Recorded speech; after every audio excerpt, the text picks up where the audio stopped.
Ada satu hadis Nabi SAW. Hadis ni sahih, riwayat Imam Bukhari dan Muslim. Baginda bersabda, "Man yuridillahu bihi khairan yufaqqihhu fid din." Saya ulang sekali lagi.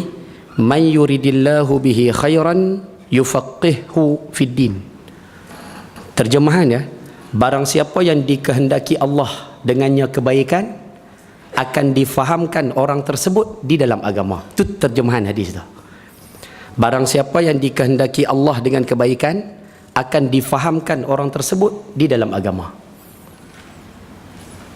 Ibu-ibu, ayah-ayah yang ada pada pagi ni, faham tak terjemahan macam tu? Nampak macam tak faham, nampak ke ya? Baik, kami tak berapa faham Ustaz apa maksud hadis tu. Terjemahan tu kami dengar tapi kami kurang faham. Baik, saya terjemah hadis tu bagi mudah kita nampak.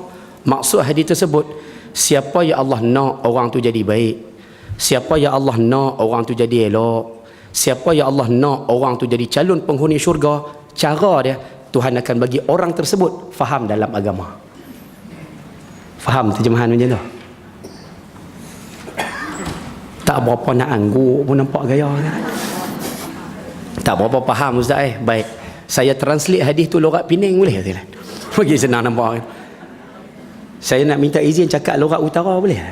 Boleh ke no? Saya cakap utara lah senang no. Nak cakap lorat Selangor ni saya tak pandai. Tunggu saya menikah orang Selangor insya-Allah lah kan.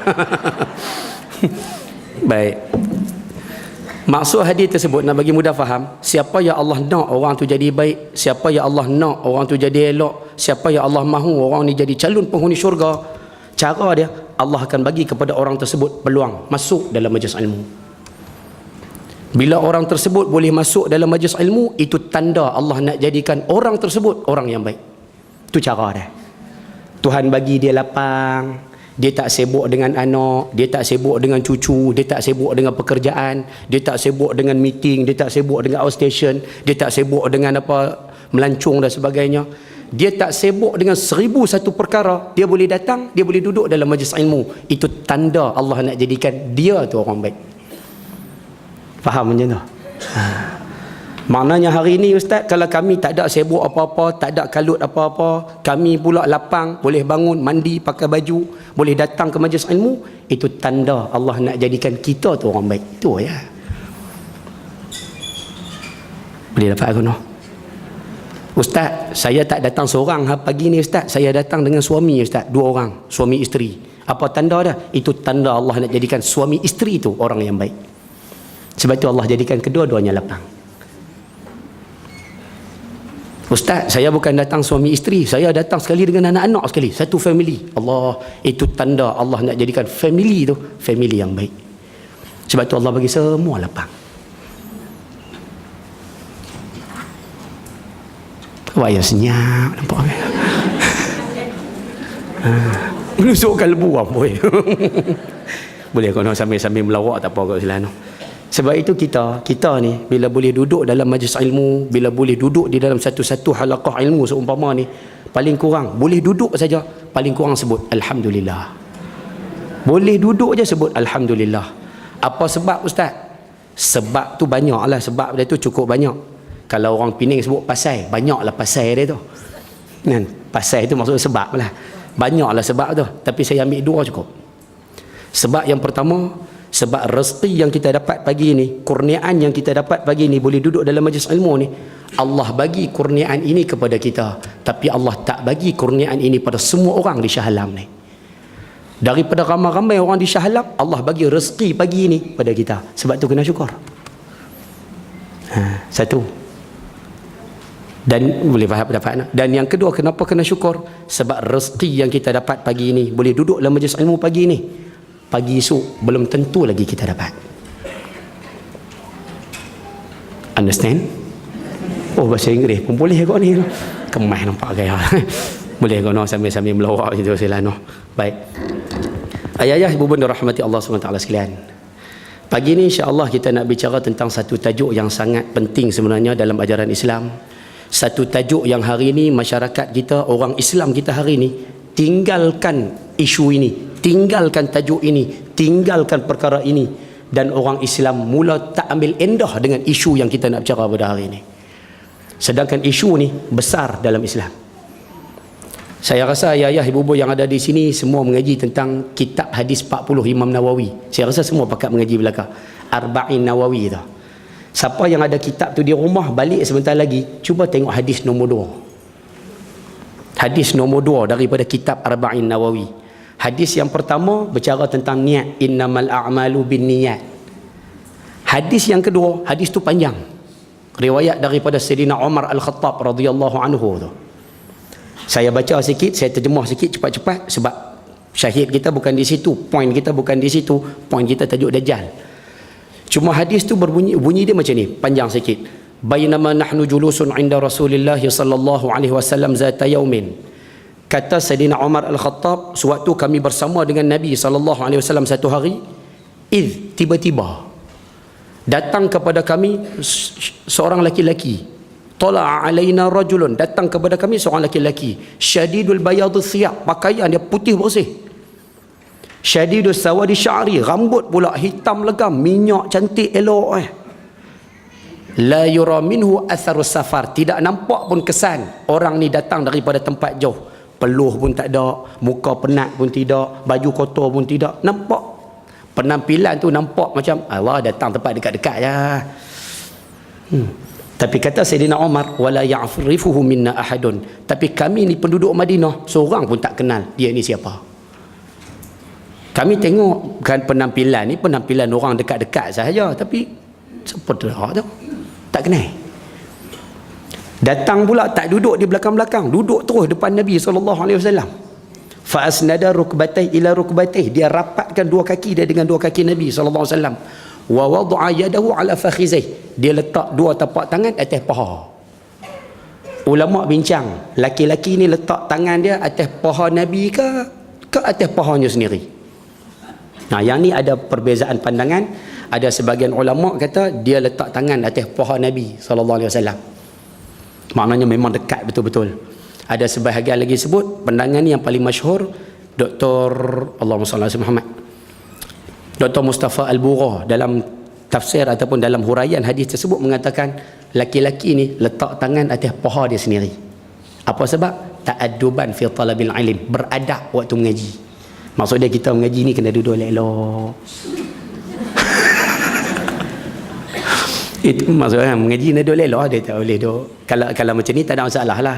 Ni duduk dalam masjid, ustaz mengajar, dia duduk melunjuk kaki. Oh, yang tu tak kena. Tu panggil adab tu kena jaga. Macam marah nampak ke? Boleh kono insya-Allah no. Sambil-sambil melawak macam tu jalan. Baik. Laki-laki ni duduk depan Nabi sallallahu alaihi wasallam, dia tanya Rasulullah beberapa soalan. Soalan nombor 1, ya Muhammad, mahwal Islam? Islam itu apa? Islam itu apa? Baginda sallallahu alaihi wasallam jawab, Islam tu 1 2 3 4 5 rukun Islam. Islam ni 1 2 3 4 5 rukun Islam yang kita hafal tu. Laki-laki ni bila dapat jawapan, dia kata pada Nabi SAW, sadaqta, kamu betul, kamu betul. Fa'ajibna, kata Sayyidina Umar, kami jadi ajib, jadi ta'ajub, jadi pelik. Dia datang tanya soalan, bila dapat jawapan dia pula bercakap betul, seolah-olah dia dah tahu jawapan, seolah-olah dia dah tahu dah jawapan tu. Macam inilah nak bagi senang faham. Ayah-ayah ibu-ibu sekalian, kita ambil wudu, ambil ayat sembahyang, ambil wudu tu lah.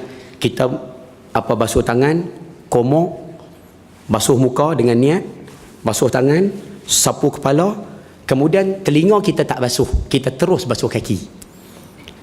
Boleh faham? Ambil ayat sembahyang macam biasa, sapu kepala semua siap, cuma dekat telinga kita tak basuh, kita terus basuh kedua-dua belah kaki. Soalan dia, sah dah wudu kita tu? Sah? Sah? Betul. Maknanya ustaz tanya kami soalan tu, ustaz dah tahu jawapan, nampak gaya tu. Sama macam hadis tadi. Laki-laki ni datang tanya soalan pada Rasulullah, bila Rasulullah jawab, laki-laki ni kata betul. Maknanya dia tanya tu, dia tahu dah, nampak gaya tu. Faham ke saya duk cerita? Boleh kan? Baik. Soalan nombor 2, ya Muhammad, mahwal iman? Iman tu apa? Baginda jawab 1 2 3 4 5 6 rukun iman. Betul. Ya Muhammad, mahwal ihsan? Ihsan itu apa? Baginda jawab, an ta'budallah ka'annaka tarah. Ihsan ni kamu sembah Allah seolah-olah kamu nampak Tuhan.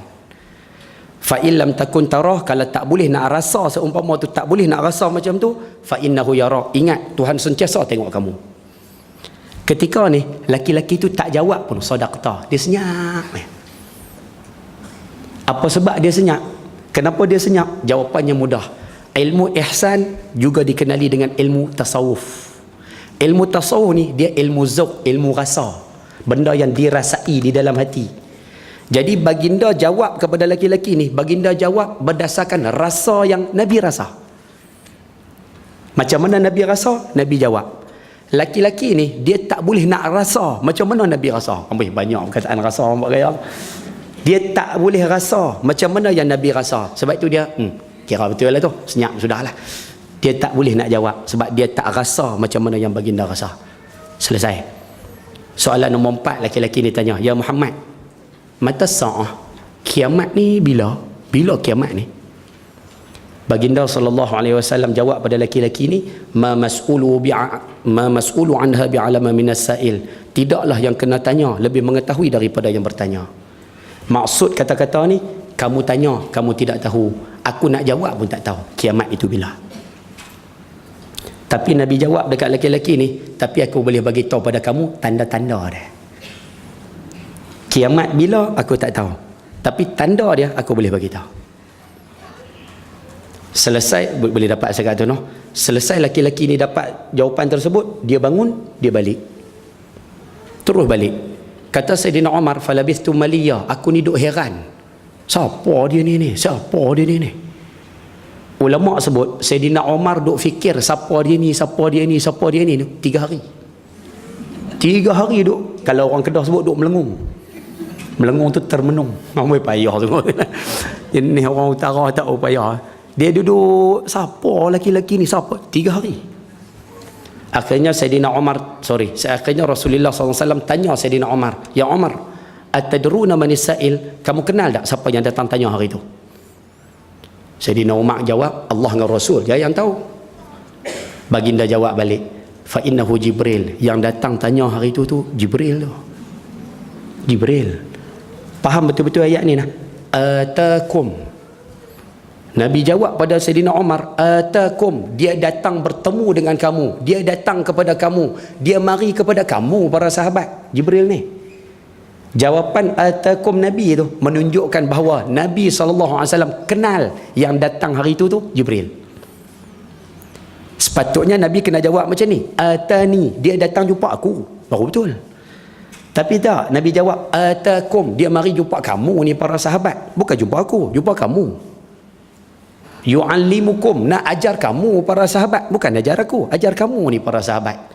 Dinakum ataupun amra dinikum, dia datang nak ajar kamu tentang agama. Baik. Ulama ambil daripada hadis inilah. Ulama sebut asas dalam agama kita 3. Islam kita mengaji dalam fiqh. Iman kita mengaji dalam tauhid. Ihsan kita mengaji dalam tasawuf. Jangan silap faham nah. Kalau kami di belah utara, orang kampung banyak silap faham. Dia faham tasawuf ni pakai serban besar, pakai biji tasbih besar, lepas tu duduk dalam masjid, duduk meratik tu bagaimana? Duduk zikir. Zikir. Sedangkan ulama sebut tasawuf ni apa? Ala innat tasawufa lahwal adab. Yang kita dengar ilmu tasawuf ni ilmu adab, akhlak. Akhlak kita dengan Allah, akhlak kita dengan masyarakat, ayah-ayah akhlak kita dengan isteri, ibu-ibu akhlak dengan suami, akhlak dengan anak-anak, akhlak dengan kawan-kawan, akhlak dengan jiran, akhlak dengan binatang, akhlak dengan tumbuhan, akhlak dengan alam. Akhlak inilah disebut tasawuf.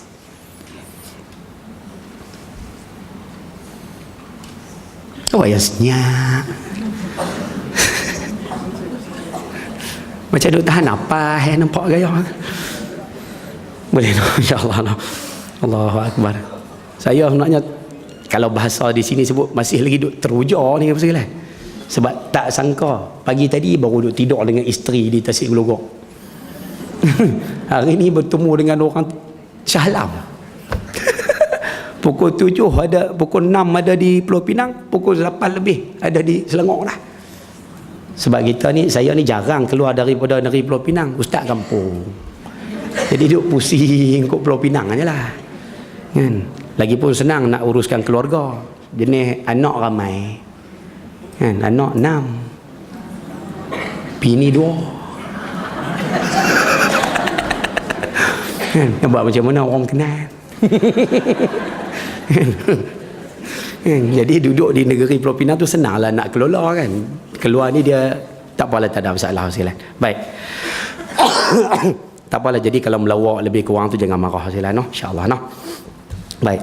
Jadi ulama sebut hadis ini juga asas agama kita 3 yang saya sebutkan tadi. Tapi ada sebahagian tambah satu lagi. Apa dia? Isu berkaitan dengan tanda akhir zaman. Sebab soalan yang ditanya oleh malaikat Jibril, soalan tentang isu akhir zaman. Sebab itu hari ini kita sebenarnya nak bicara satu tajuk yang sangat-sangat besar, iaitu isu akhir zaman. Nabi SAW sebut kepada kita tanda akhir zaman ni, saya nak sebut macam mana silah, no? Saya pinjam ni, saya boleh tak? Ni. Yang mana boleh tengok, tolong tengok sana. Okey. Okey, macam ni nah. Saya tak ujung ni lah.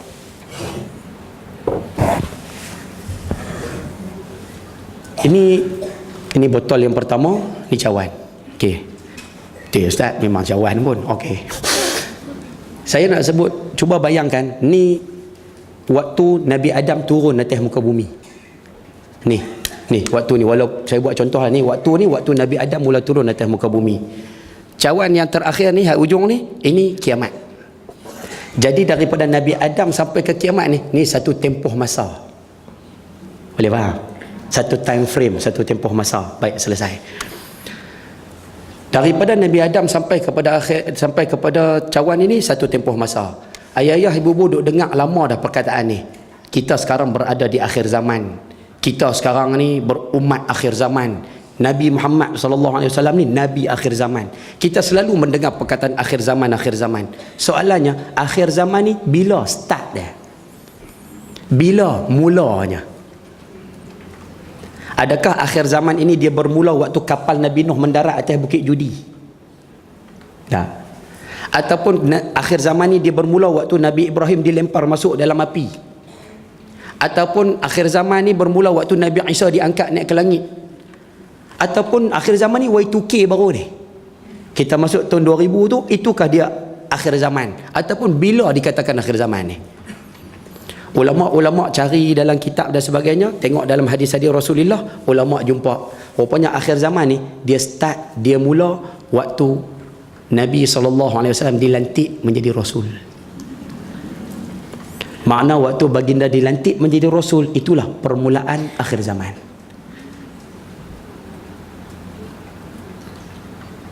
Berdasarkan hadis, bu'ithtu ana was-sa'ah kahatain, aku diutuskan dengan kiamat. Nabi kata macam ni, Nabi tunjuk 2 jari, sibabah wal wusta, jari telunjuk, jari tengah. Maknanya akhir zaman ni dia mula waktu baginda diutuskan menjadi Rasul. Soalannya, baginda dilantik jadi Rasul bila? Minggu lepas kah? Bulan lepas kah? 10 tahun lepas kah? 100 tahun lepas kah? Baginda dilantik jadi Rasul 1400 tahun lepas. Maknanya dalam bahasa kampung kita boleh sebut, kita sekarang 1400 tahun akhir zaman. 1400 tahun sekarang, kita lah 1400 tahun akhir zaman. Makna kita sekarang sudah berada di akhir zaman, sudah hampir 1400 tahun. Yang orang kita hari ni semayang fardu 5 waktu pun tak cukup lagi. Yang orang kita hari ni benda haram, mambik lagi, makan lagi, sapu lagi. Yang orang kita hari ni mengumpat tak tentu masa. Pagi mengumpat, tengah hari mengumpat, tengah makan mengumpat, nak tidur atas katil pun duk mengumpat lagi. Sedangkan kita di akhir zaman 1400 tahun dah. Ibu-ibu yang ada di sini bergaduh dengan suami sehari 14 kali lagi. Padahal kita sekarang dah 1400 tahun akhir zaman ni.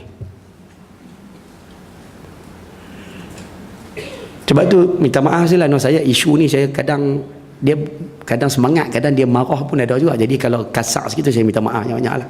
Orang utara ni dia agak kasar. Jadi kalau terasa tu saya minta maaf banyak-banyak lah. Cuma kita nak sebut akhir zaman, minta maaf, kita sekarang sudah 1400 tahun di akhir zaman. Yang mana pada zaman kita ni kita akan tengok tanda kiamat akan keluar satu di hadapan mata kita sendiri. Sama ada tanda tu tanda kecil ataupun tanda tu tanda besar, dia akan keluar di hadapan mata kita satu.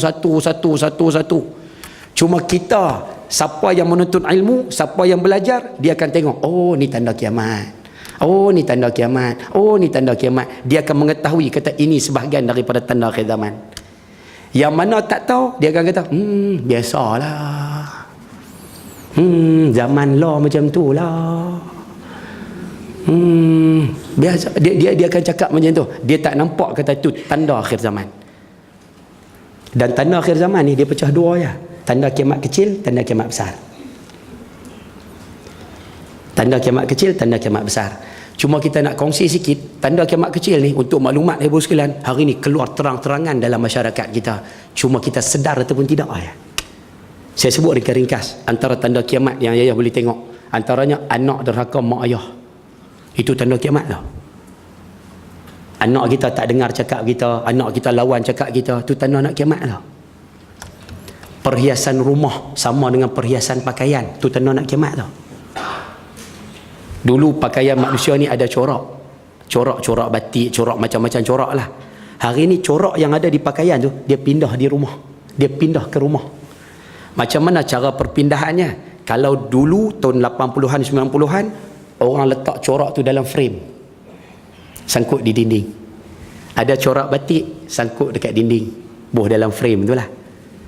Bila mari zaman kuih berkembang sikit, kuih canggih sikit, orang tak letak frame dah. Hari ni orang letak apa? Wallpaper.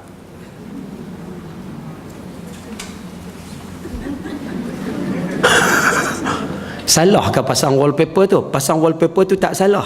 Tapi bila wallpaper mula ada di dinding, corak yang ada di pakaian mula berada di dinding, itu tanda nak kiamat tau. Bahasa mudah saya boleh sebut, tanda kiamat hari ni ada dalam rumah masing-masing di Shah Alam ni. Cuma kita tak perasan je.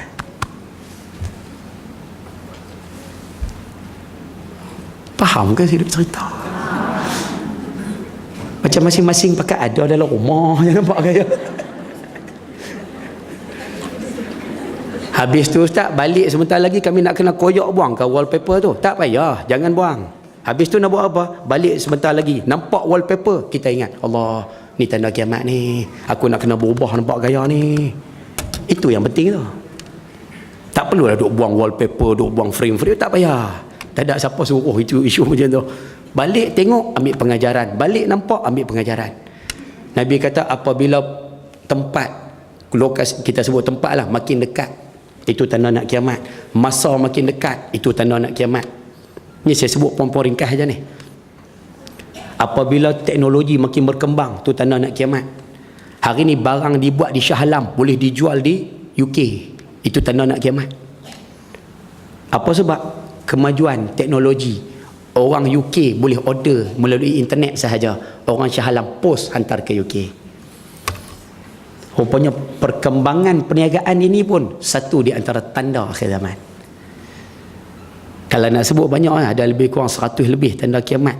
Tanda kiamat kecil. Kesimpulan dia, semua keluar belaka dah sekarang.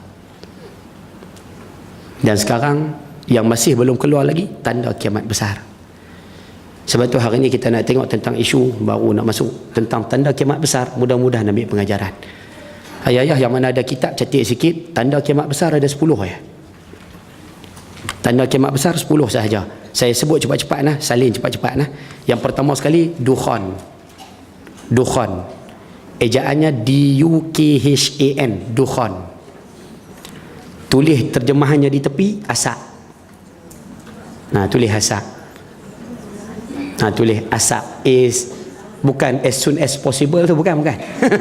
Asap mah, asap. Ataupun di tepi asap tu buat kurungan, tulis jerbu.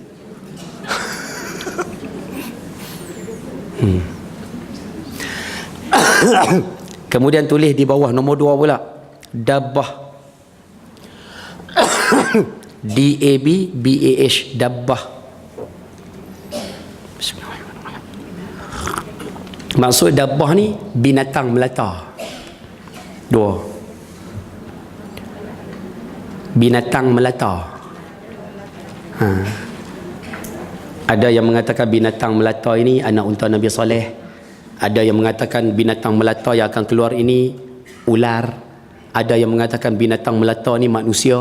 Ada yang mengatakan binatang melata ini virus. Ada pandangan yang mengatakan binatang melata ini kereta. Wallahu alam. Tak tahu mana satu betul. Pasal akhir zaman dabbah keluar banyak. Dia kata kereta sekarang kan banyak. Wallahu alam. Itu pandangan sahaja. Tapi dabbah yang betul saya rasa tak keluar lagi. Belum lagi keluar sebab dia keluar di Mekah. Yang ketiga, yang tajuk yang kita nak bicara hari ini, Dajjal. Ataupun orang Kedah panggil DJ. Dajjal. Kan? Nah, Dajjal, 3. Kemudian yang keempat, turun Nabi Isa. Turunnya Nabi Isa. Itu tanda kiamat besar. Berapa dah? 4. Yang kelima, matahari terbit sebelah barat.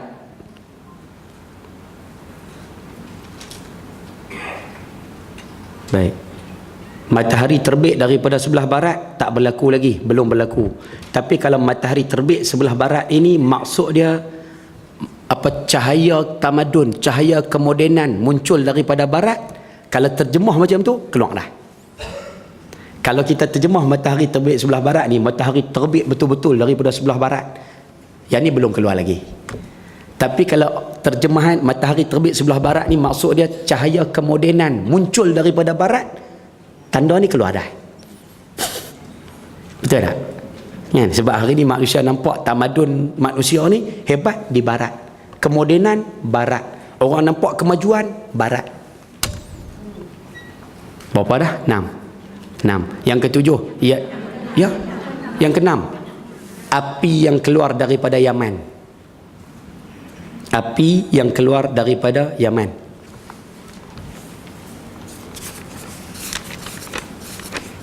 Tujuh ni. Yang keenam. Yang ketujuh, Ya'juj wa Ma'juj.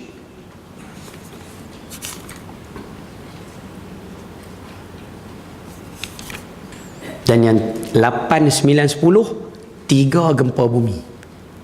8, 9, 10 tu gempa bumi. Yang ke-8 gempa bumi di timur. Nombor 9 gempa bumi di barat. Nombor 10 gempa bumi di tanah Arab. Jadi 8, 9, 10 ni gempa bumi besar. Satu di timur, satu di barat, satu berlaku di tanah Arab. Baik, selesai. Antara 10 tanda ni, tanda yang paling menakutkan orang Melayu kita, tanda yang mana Ustaz? Ya? Baik. Masyarakat kita di Malaysia ni paling takut sekali matahari terbit sebelah barat. Perasan tak? Ke sini tak ke? Oh tak noh. Pasal kami kalau di sebelah utara, orang kampung, orang apa semua paling takut sekali, tanda kiamat yang paling ditakuti matahari terbit sebelah barat. Apa sebab? Dia kata sebab pintu taubat tertutup. Isu lain dia kurang takut, tapi isu matahari terbit sebelah barat dia takut. Sedangkan Nabi SAW pesan pada kita, tanda kiamat yang paling menakutkan Dajjal. Matahari terbit tu tak apa lagi, Dajjal ni yang paling menggerunkan. Sebab tu hari ni kita nak bicara sikit, sebab isu Dajjal ni tak panjang Ustaz. Sagi saya baca hadis panjang tu, kita tengok, kita ulas pada situ aja lah. Hari ni kita nak tengok tentang isu Dajjal, makhluk yang akan muncul di akhir zaman, yang akan membuatkan ramai manusia yang Muslim menjadi kafir, membuatkan orang Islam diuji dengan pelbagai ujian, yang membuatkan orang Islam banyak tewas dan masuk ke dalam neraka Allah Subhanahu Wa Taala. Sebab tu hari ni kita akan mengaji tajuk Dajjal. Kita minta pakak-pakak jagalah, pakak-pakak jaga Ustaz. Pasal Dajjal ni bila dia keluar, ibu-ibu tak boleh bantu ayah-ayah lah. Tak mampu dah. Ayah-ayah pun tak boleh dah nak jaga isteri masing-masing, tak mampu dah. Kita tak boleh nak jaga anak-anak kita dah bila Dajjal keluar. Sebelum dia keluar, jaga baik-baik. Bila Dajjal keluar, kita belum tentu mampu nak jaga keluarga kita sendiri. Sebab apa? Ujian Dajjal ni cukup dahsyat. Cukup dahsyat. Saya jumpa dalam satu riwayat sebut, orang kuat iman pun kalah dengan Dajjal. Negara lah no. Orang kita duk rasa macam tak apa tau. Saya pergi mengajak di Kedah. Ada orang Kedah tu cakap pandai. Saya geram orang kampung di Kedah. Dia cakap pandai. Saya mengajak tajuk Dajjal ni. Habis mengajak, makan, duduk bersembang di luar nak balik. Waktu nak balik tu, bersembang dengan dia. Dia kata kat saya macam ni. Dia sembang lorak Kedah lah. Dia kata, Ustaz, malam ni mengaji tajuk Dajjal Ustaz. Rasa kenal dah Dajjal ni. Dia tak panggil Dajjal lah, DJ. Orang Kedah. Dia kata DJ ni kenal Ustaz. Malam ni mengaji tajuk Dajjal, tajuk DJ ni kenal lah Dajjal ni. Jadi kalau Dajjal ni mari kampung saya Ustaz. Kalau dia mari kampung saya, ni bahasa dia no. Minta maaf sebut no. Dia kata saya terajang aja Ustaz. Terajang ni maksud dia tendang. Dia kata kalau Dajjal mari kampung saya Ustaz, saya tendang aja Ustaz, saya terajang aja Ustaz. Saya kata Abang Haji sembang apa macam tu Abang Haji? Apa pasal sembang macam tu? Dajjal ni untuk maklumat Abang Haji, lawan dia bukan ustaz. Lawan Dajjal ni bukan ustaz. Lawan Dajjal ni bukan tok guru. Lawan Dajjal ni bukan presiden Kesatuan Ulama Dunia, bukan. Lawan Dajjal ni Nabi Isa. Yang kita boleh rasa Dajjal mari Ustaz, saya lawan.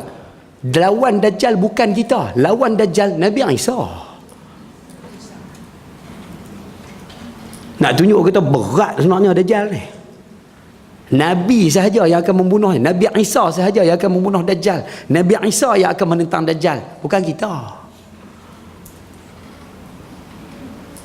Sebab tu hari ni kita akan mengaji tajuk Dajjal ni. Kita minta kalau boleh pakak-pakak ambil perhatian. Mudah-mudahan bila dia keluar atas muka bumi, paling kurang kita ada ilmu untuk mengenali itu sebenarnya Dajjal. Boleh no? InsyaAllah no? Baik, mudah-mudahan. Hadis yang saya nak baca ni agak panjang sekalian, tapi saya terjemah Melayu terus senang. Nah, ibu-ibu ayah pakak-pakak ambil perhatian sikit sebanyak insya-Allah. Baik. Hadisnya berbunyi macam ni. Satu hari ada seorang sahabat namanya Nawas bin Sam'an. Ni sahabat. Sam'an boleh baca, Sim'an boleh baca. Dua cara boleh baca. Ambil poin sudah. Saya baca hadis ni, ambil poin sahaja. Kata Nawas bin Sam'an, pada satu hari Rasulullah SAW cerita pada kami tentang isu Dajjal. Hadis ni riwayat Imam Muslim. Cerita tentang Dajjal. Baginda meninggikan suara dan kadang-kadang merendahkan suara. Kata Nawas ni. Sehingga kami ni dengar percakapan Nabi ni dengar tak berapa jelas. Kadang-kadang kuat, kadang-kadang slow. Kadang-kadang kuat, kadang-kadang slow. Baik, selesai. Setelah kami bertemu dengan Rasulullah SAW waktu petang, bila pagi tersebut baginda cerita kadang kuat, kadang pelan, kadang kuat, kadang pelan, kami dengar tak jelas, tak puas. Petang hari, Nawas dengan beberapa orang kawannya datang bertemu dengan Rasulullah sekali lagi. Nak tanya tentang Dajjal dah. Yang ni yang baginda cerita secara detail kepada Nawas ni. Baik. Setelah kami bertemu Rasulullah SAW di waktu petang, baginda mengetahui keadaan kami, ada sesuatu yang hendak ditanya. Baginda tengok kami datang tu, baginda rasa ni ada benda nak tanya ni. Lalu baginda bertanya, apa urusan kamu wahai Nawas? Mari datang petang ni apa urusan ni? Kami menjawab, ya Rasulullah, kata Nawas, ya Rasulullah, engkau cerita hal Dajjal pagi tadi. Engkau meninggikan suara, kau merendahkan suara. Kami dengar tak berapa jelas. Kami dengar tak berapa clear. Jadi petang ni datang nak tanya bagi clear, nak tanya bagi jelas. Baik. Nabi SAW mula menjawab. Jawapan ni kita nak tengok satu-satu. Baginda mula menjawab, tidak ada yang lebih kucemaskan bahayanya terhadap kamu selain daripada Dajjal. Nabi kata tidak ada fitnah yang paling aku takut dia datang menimpa kamu ni, melainkan fitnah yang datang daripada makhluk yang bernama Dajjal. Nabi kata tak ada benda lain aku takut mari pada umat aku ni, melainkan Dajjal ni. Dajjal ni aku cukup takut. Maknanya matahari terbit sebelah barat, dia tak menggerunkan seumpama Dajjal. Ya'juj wa Ma'juj, dia tak gerun seumpama Dajjal. Tanda kiamat yang lain keluar, dia tak sedahsyat macam mana fitnah yang dibawa oleh Dajjal. Dajjal punya fitnah cukup dahsyat, cukup dahsyat. Sekali nanti saya sebut nah, ayah-ayah kalau boleh, sekarang ni kalau boleh, tolong ikat isteri di rumah dengan tali. Jangan faham zahir hadis tu. Nabi suruh ikat isteri masing-masing dengan tali. Rupanya ikat tersebut bukan maksud balik di rumah kita tambat isteri dekat tiang. Dah. Tapi maksud dia di sini, ayah kalau boleh mulai hari ini, tolong sekat isteri daripada banyak keluar daripada rumah. Tolong sekat pergerakan isteri yang selalu keluar daripada rumah. Bila kita sekat sekarang, insya-Allah bila Dajjal keluar, dia kurang terikut dengan ujian Dajjal tu. Dia kurang mengikuti Dajjal. Tapi kalau hari ni kita bebaskan isteri kita, dia nak pergi mana pergi, dia nak buat apa buat, dia nak berjalan ke mana berjalan, dia nak makan angin ke mana makan, dia nak shopping di mana shopping, tak shopping pun window shopping. Rupanya kita bebaskan mereka seumpama tu, nanti bila Dajjal keluar, ayah tak mampu dah nak mengikat isteri ketika itu. Sebab Dajjal ni dia datang atas muka bumi, dia bawa offer. Dia bawa offer. Dia bawa tawaran yang cukup banyak. Dan antara tawaran yang dia bawa tu, kebanyakannya dia letak di pasaraya. Sebab itu Nabi sebut yang paling banyak ikut Dajjal orang perempuan. Sebab kalau offer tu banyak di pasaraya, yang banyak turun ke pasaraya lelaki ke perempuan?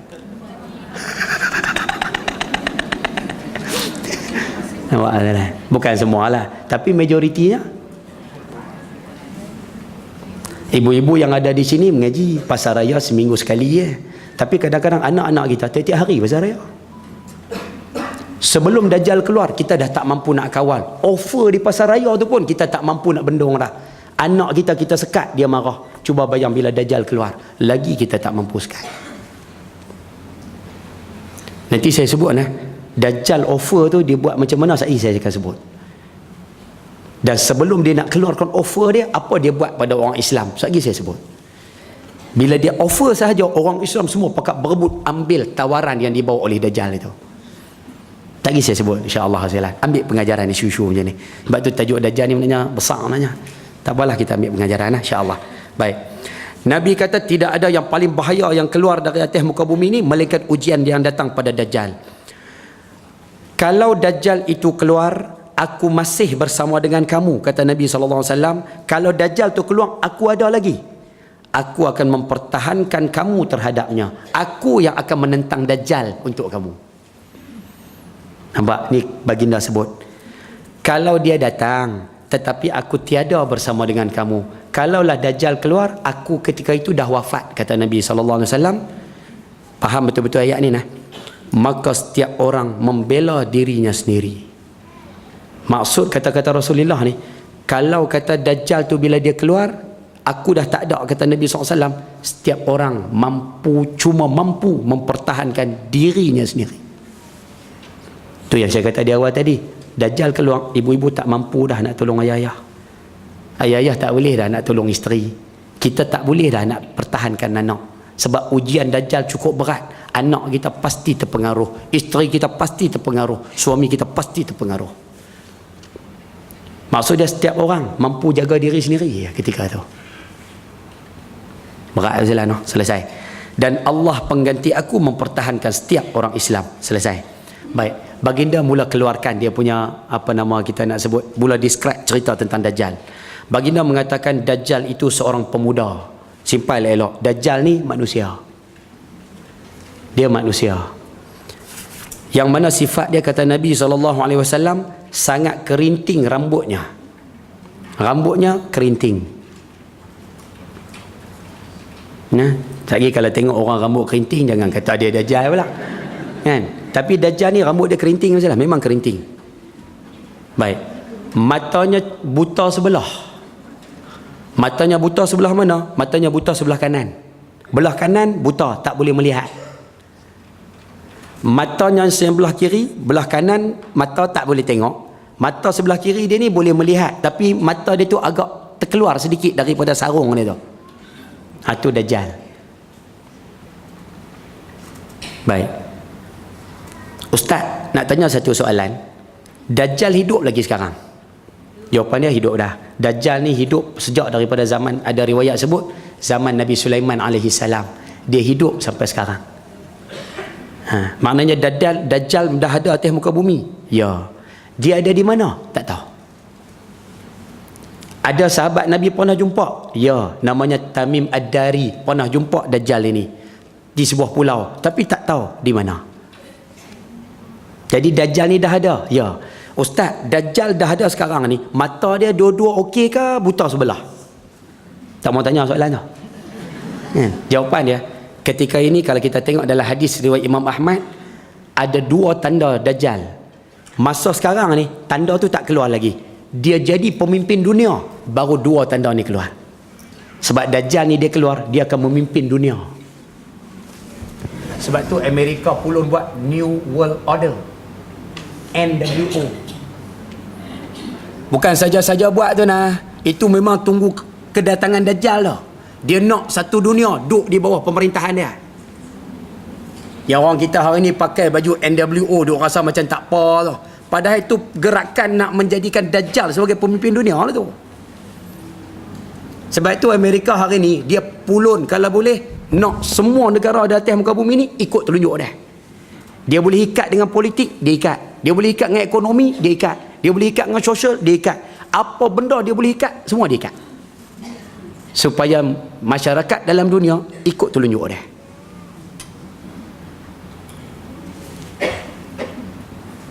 Tak payah senyap nampak gaya. Tak sungguh lah. Sebab tu kita minta kalau boleh ayah-ayah kalau nak faham isu ni, nombor 1 sekali, sebelum nak buat kajian ke apakah, ayah-ayah ibu tolong baca suratul Kahfi. Tolong baca surah Kahfi. 10 ayat awal, 10 ayat akhir. Tolong baca hari-hari. Allah akan buka satu-satu pembohongan mereka kepada kita insya-Allah.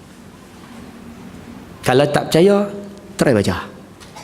10 ayat awal, alhamdulillahilladzi anzala ala 'abdihi alkitaba wa lam yaj'al lahu 'iwaja qayyiman. Baca ayat tu sampai ayat 10. Kemudian hak belakang tu start daripada wa tarakna ba'dahum yawma idzin yamuju fi ba'din. Tu ayat 99. Bolehlah daripada ayat 99 ayat 100 sampai 110. Baca. Allah akan buka kepada kita satu-satu. Nabi kata dalam satu hadis, siapa yang amal suratul Kahfi, Dajjal duduk di hadapan dia pun dia akan sedang. Dia akan tahu ni Dajjal. Baca ya. Bila nak baca tu ustaz? Baca waktu pagi. Ibu lepas sembahyang subuh, habis baca doa semua siap, kalau boleh ambil, kalau nak cantik sikit, photostat. 10 awal, 10 akhir, pelekat dekat tempat kita sembahyang tu. Habis sembahyang, baca tu. Tak sempat ustaz. Kalau tak sempat, pelekat dekat dapur. Bagi orang perempuan lah. Orang lelaki-lelaki pelekat, kalau bekerja, pelekat tempat kerja. Kalau tak bekerja, pelekatlah di mana-mana ruang yang mana kita boleh baca. Dalam kereta payah sikit lah. Dalam kereta boleh no? Tunggu parking ke apakah, baca. Ataupun ustaz datang lambat yang kuliah ke apakah. Kami tunggu 8.30, pukul 9 baru sampai, sempat baca 20 ayat tu insya-Allah. Boleh kau no? Baca nah, kita minta tolong baca. Saya seru kalau boleh ayah-ayah ibu-ibu yang mengaji hari ni, tolong baca. Macam mana pun baca. Malam pun boleh. Nak tidak, yang penting satu hari sekali kita baca. Sempat siang, tak sempat siang, malam. Boleh kau no? Jaga selana, saya minta tolong sungguh-sungguh, minta tolong sungguh-sungguh. Tolong baca. Ya? Nak kena hafal dah ustaz. Siapa boleh hafal itu lebih baik. Sebab bila dia hafal, dia duduk di mana pun dia boleh baca. Kan? Duduk tunggu ustaz sekali lagi contoh tak payah sekali sudah. Kan? Pergi mana-mana tunggu orang boleh baca. Pergi berjalan sambil bawa kereta boleh baca. Buat apa-apa pun boleh baca sebab kita hafal. Jadi bila hafal dia memudahkan kita. Nah, kalau tak boleh handphone pun ada buka. Kalau rasa susah handphone ustaz rakam suara sendiri. Kita baca suratul Kahfi, kemudian kita pasang setiap hari. Bila pasang ikut balik. Boleh tak? Faham ke saya buat contoh? Apa? Boleh ke no? InsyaAllah no. Jadi Dajjal ni nombor 1, bila dia jadi pemerintah, 2 tanda ni akan keluar pada dia. Nombor 1, mata buta sebelah kanan. Maknanya sekarang ini Dajjal belum lagi jadi pemerintah, matanya normal macam mata kita. 1. Yang kedua, tanda yang akan muncul bila dia jadi pemerintah, tulisan kafarah di dahi itu. Tulisan tu belum muncul. Bila dia jadi pemerintah, baru muncul.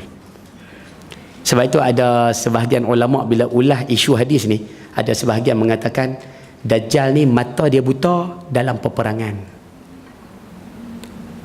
Dia buta waktu perang. Jadi selepas buta kecederaan di mata tu, dia dilantik menjadi pemerintah dalam dunia. Wallahu alam, tu pandangan.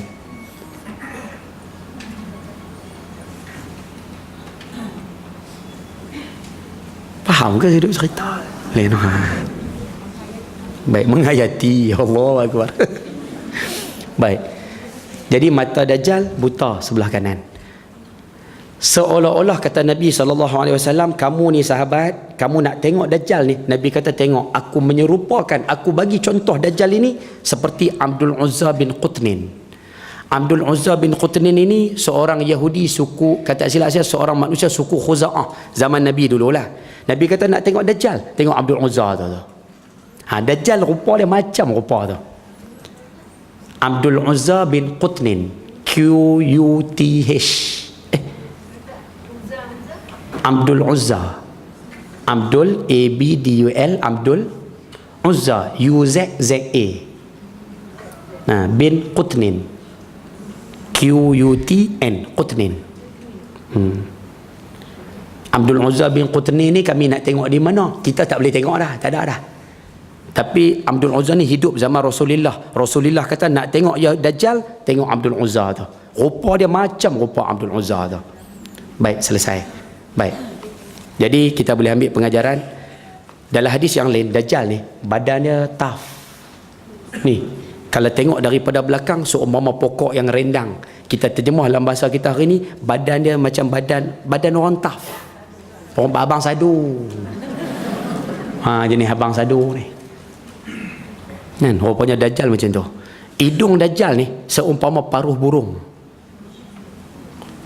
Paruh burung. Sebab tu kebanyakan ulama mengatakan nak tengok hidung Dajjal ni, tengok hidung orang Yahudi. Sebab Dajjal ni dia berketurunan Yahudi.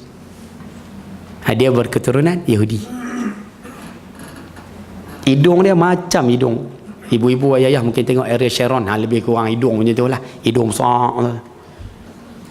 Ni Yahudi, dia hidung dia besar macam paruh burung. Baik. Kemudian baginda Nabi SAW berpesan, siapa di antara kamu yang bertemu dengan Dajjal, siapa yang hidup dengan pada zaman Dajjal, hendaklah membaca permulaan suratul Kahfi. Itu yang saya pesan tadi tu. Baca. Nabi pesan kat kita siap-siap, siapa nak selamat pada fitnah Dajjal, Kahfi jangan tinggal. Boleh dapat sekat tu? Selesai. Sesungguhnya kata Nabi SAW, Dajjal ini dia akan keluar di satu tempat antara Iraq dengan Syam. Dajjal ni dia tak keluar di Malaysia, dia tak keluar di Shah Alam, dia tak keluar di Pematang Poh, dia tak keluar di Kulim. Dajjal ni keluar di satu tempat antara Iraq dengan Syam. Maksudnya di kawasan Tanah Arab, dia tak keluar di Malaysia. Sebab tu ayah-ayah ibu sekalian minta maaf, saya takut jadi kontroversi benda-benda macam ni. Tapi rakaman ni habuan dalam ni saja kan, tak apalah. Ayah-ayah cuba perhati tengok hari ni negara-negara yang duduk di kawasan Timur Tengah hari ni, siapa kuasai?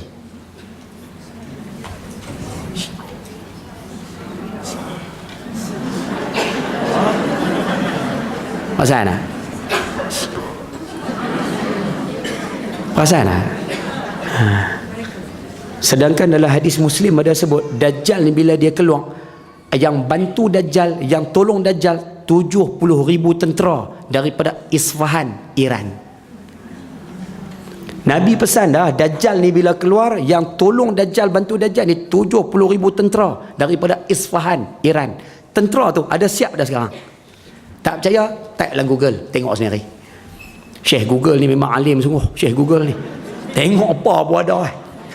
Hak agama, hak tak agama ke apa, semua ada. Hak pelik-pelik pun ada belakang Syekh Google ni. Cuba tak tengok 70,000 tentera daripada Isfahan, Iran. Tentera tu ada siap dah di sana. Mereka semua sedang tunggu Dajjal keluar sahaja sekarang. Dan Iran hari ni dikuasai oleh Syiah. Cuba tengok azan saya tok ni, jangan marah ni. Iran hari ni Syiah kuasai. Satu. Pergi negara sebelah dia, Iraq. Iraq hari ni siapa kuasai? Nuri Al-Maliki. Nuri Al-Maliki tu terang-terang Syiah. Sebab tu dia orang cepat-cepat guling Saddam Hussein, ganti dengan Nuri Al-Maliki, memang terang-terang Syiah. Hari ni Iraq negara Syiah. Lompat sikit Syria, tak payah bicara, Bashar al-Assad terang-terang Syiah. Turun bawah sikit Lubnan. Dulu ayah-ayah ibu-ibu sekalian di Malaysia ni, kita cukup kagum dengan satu nama. Apa dia? Hassan Nasrullah. Pasal apa? Hassan Nasrullah berani menentang Israel, sampai letak nama anak Hassan Nasrullah. Bila Hassan Nasrullah menang di Lubnan, cuba tengok hari ni, dia mengambil satu kawasan di Lubnan, dan dia pengikut kuat Syiah Imamiyah. Dan hari itu kita tengok di Yaman, cetusan Syiah Houthi. Kita nak sebut dalam masa mudah Arab Saudi, cuba tanya orang yang duduk di Arab Saudi, Syiah ada di Arab Saudi? Ada. Sebab tu hari ni kita tengok kawasan yang mana Dajjal nak muncul ni, hari ni semua dikuasai oleh Syiah. Kita ada rasa macam tak apa. Mana pakai dia tengok apa? Tundukkan playboy itu. Pakai dia tunggu cerita maghrib-maghrib tu. Saya lari tajuk sikit boleh tak? Dah sebut tajuk maghrib ni. Boleh tak ayah-ayah ibu-ibu saya minta tolong sungguh-sungguh. Nabi pesan pada kita, kita bila mari waktu maghrib, Nabi suruh panggil anak-anak semua balik ke rumah. Nabi suruh masuk dalam rumah. Nabi tak bagi kita biarkan anak-anak semua duduk di luar. Apa sebab? Baginda mengatakan fa inna syayatin tantashiru hina izin. Sebab syaitan ni dia banyak berkeliaran waktu maghrib tu di luar. Kita nak minta kalau boleh ayah-ayah ibu-ibu yang ada di sini maghrib-maghrib masuk di rumah ataupun pergi ke rumah Allah, masjid tu lah. Pasal masyarakat kita hari ni bila datang waktu dekat-dekat maghrib, dia suka pergi berjalan ke tempat-tempat tertentu. Antara yang banyak hari ni masyarakat kita pergi, nombor satu pasar raya. Dekat-dekat maghrib pasar raya, maghrib-maghrib pasar raya. Shah Alam tak ada lah, belah Matampoh banyak kan.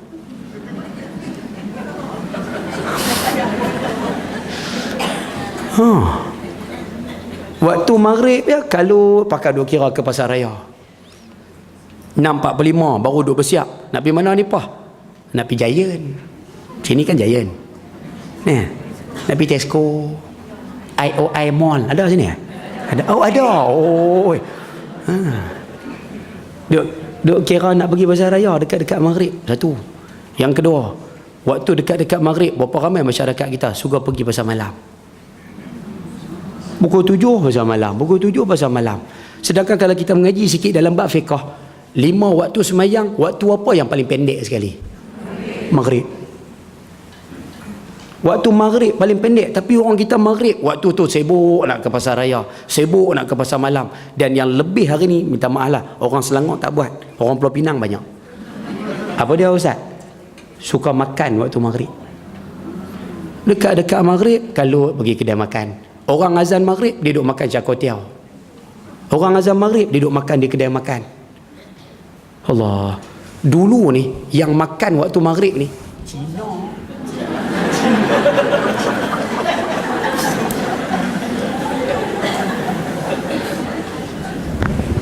Betul tak Ustaz? Yang duk makan waktu maghrib dulu. Tapi hari ni orang kita pula maghrib-maghrib sibuk pergi ke kedai makan. Sedangkan waktu maghrib tu waktu paling pendek sekali tu. Ustaz nak pergi pasar malam Ustaz, pergi pukul 6. Oh, pukul 6 payah Ustaz. Apa pasal? Awal sangat. Kalau awal sangat pergi selepas sembahyang maghrib, pergi waktu nak isyak. Tak, lepas sembahyang isyak pergilah beli.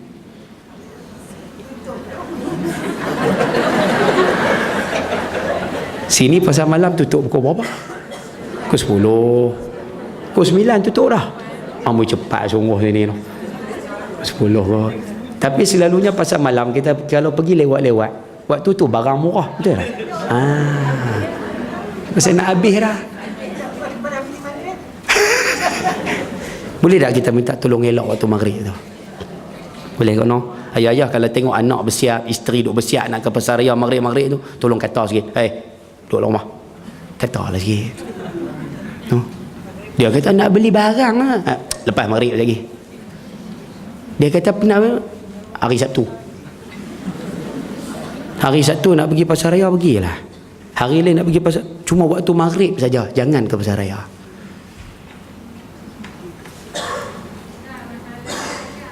Ya, ayahnya yang ajak. Aduh,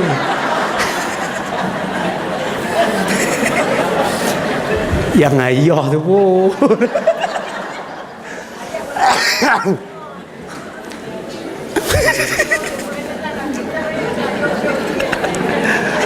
Ketua keluarga ajak memang jam, tak tahu bayar nak buat apa.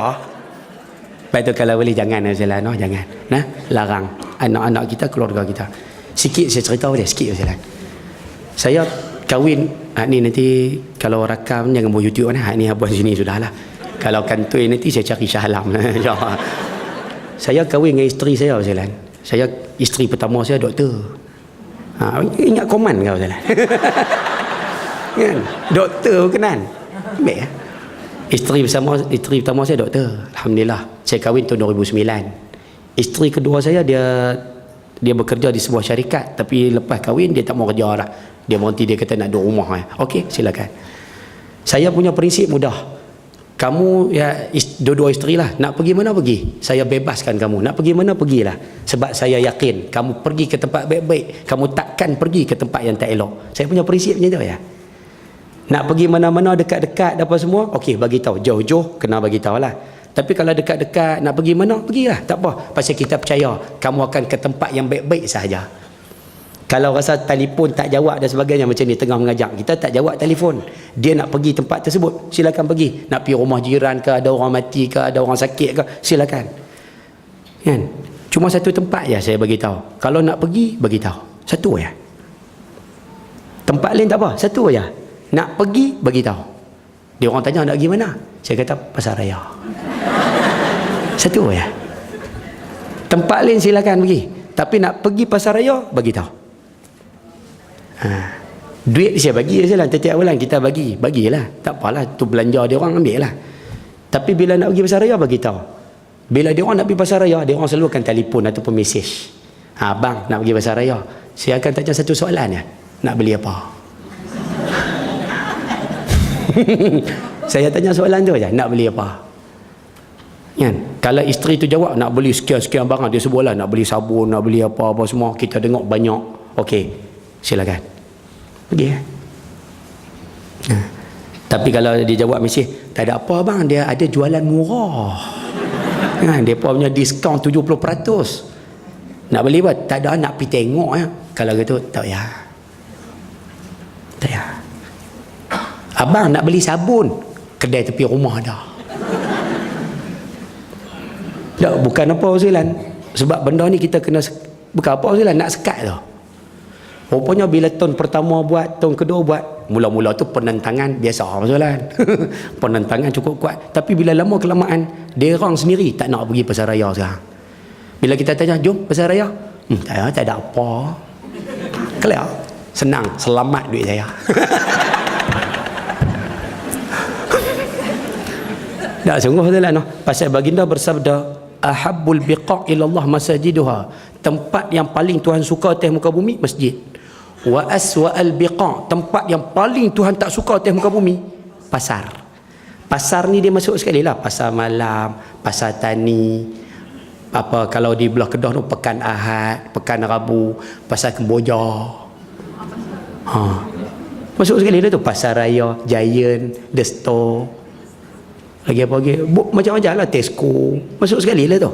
Hypermarket dan sebagainya. Dia masuk sekali. Tempat yang paling Tuhan tak suka. Jadi kalau tempat yang Tuhan tak suka, kurang-kurangkan pergi ke sana.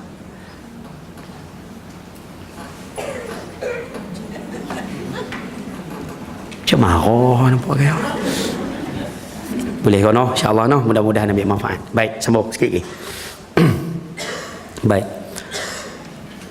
Tajuk Dajjal tak habis sikit lah, poin dia tak banyak pun. Baik. Kata Nabi SAW, Dajjal dia akan keluar di satu tempat antara Iraq dengan Syam, di kawasan belah Timur Tengah. Dia tak keluar di Malaysia. Sebab tu perkembangan Timur Tengah kita kena ambil tahu. Dajjal dia akan merosak ke sebelah kanan dan merosak ke sebelah kiri. Dia keluar je semua tempat atas muka bumi ni dia akan sampai. Melainkan dua sahaja. Mekah dan Madinah. Dua tempat ni dia tak boleh masuk. Mekah dan Madinah. Sebab itu kalau ayah ibu sekalian, benda ni tu saya kata kontroversi ke sekalian, tapi nak buat macam mana? Dajjal nanti bila dia keluar, dia akan pergi semua tempat, tapi Mekah Madinah dia tak boleh masuk sebab ada malaikat yang mengawal. Akhirnya baginda sebut Dajjal ni dia akan naik di atas satu bukit, dia akan duduk di atas bukit tu di Madinah, dia akan kata kepada pengikut dia, hadza masjidu Ahmad, tu masjid Muhammad tu masjid Nabawi tu. Dia akan duduk di atas satu bukit. Bukit tu sekarang ada di kota Madinah. Dan dia terletak 20 meter daripada sempadan tanah haram kota Madinah. Maksudnya ni tanah kota Madinah, ni sempadan 20 meter bukit tu. Bukit tu namanya Jabal Habsyi. Jabal Habsyi. Dan yang menakutkannya apa sekalian, yang menakutkan sekarang ni, Jabal Habsyi sekarang di kota Madinah tu, kerajaan Arab Saudi buat istana diraja. Tahu tak? Kerajaan Arab Saudi buat istana diraja sekarang bukit tu. Saya baru balik umrah 10 hari ya sekalian. Ayah-ayah ibu-ibu sekalian, kalau kata siapa yang nak pergi umrah lepas ni, kita cadang. Ayah-ayah nak pergi tengok kilang cetak Quran tu. Kan selalu dia orang bawa kan kilang cetak Quran. Masa nak pergi ke kilang cetak tu, kilang cetak selalu duduk belah kanan, tengok belah kiri. Dia ada satu bukit, seketui bukit macam tu. Dipanggil Jabal Habsyi. Boleh tanya pada mutawif dan sebagainya. Dajjal nanti duduk atas bukit tu. Dia akan kata, tu Masjid Muhammad tu. Dia nak masuk ke dalam Masjid Nabawi, nak masuk ke tanah haram tak boleh. Jadi dia duduk atas bukit tu. Bukit tu Arab Saudi buat istana. Sebab tu kalau saya sebut, dia akan jadi kontroversi lagi. Tapi kita tak mau sebut lah. Ibu-ibu faham sendirilah. Hak duk ada sekarang ni di tanah tu, hak tu nak ikut Nabi ke nak ikut, faham sendirilah. Tak sungguh lah. Apa sebab nak buat istana di atas tu? Apa sebab nak buat istana diraja di atas tu? Tapi dia orang buat sekarang. Dah siap dah pun istana tu. Saya pergi baru ni, saya minta izin nak tengok sendiri istana. Dia orang bawa, dia orang tunjuk ni ustaz ni.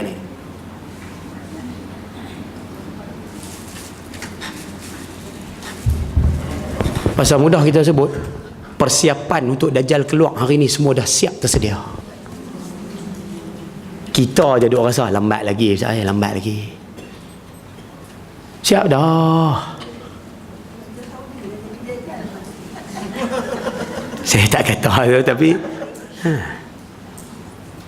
yang buat istana Allah tak jauh lah. Tapi istana tu ada dah sekarang. Siapa pergi buat umrah, buat haji dan sebagainya, pergi tengok sendiri sekalian. Kau lah kata ustaz tipu, tengok sendiri. Dia orang tukar nama, saya tak ingat nama yang mereka tukarkan tu, tapi asal tu nama dia Jabal Habsyi. Dan istana tu ada di atas bukit.